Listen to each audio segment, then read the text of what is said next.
Hallo, het jy al ooit gevoel, Facebook-bemarking is soos 'n deurmekaar legkaart, dat jy geen kop of ster kan uitmaak waar hierdie stukkie kom? Wel, baie entrepreneurs sukkel om agter die kap van die pyl met Facebook-bemarking te kom. En hulle weet nie altyd wat en wanneer om die regte item te plaas.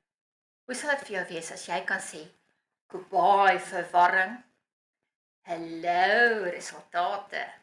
Ek kan net dink hoe opgewonde sal jy wees as jy jou Facebook op die regte manier kan doen.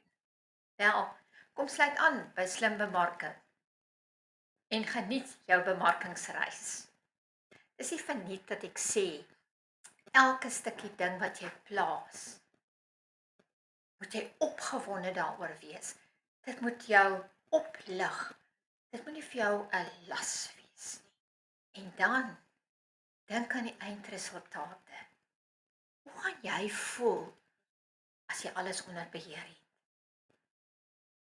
Hoe gaan dit voel as jy weer eens kan sê, "Goodbye stres, hallo rustige aande voor die vuur."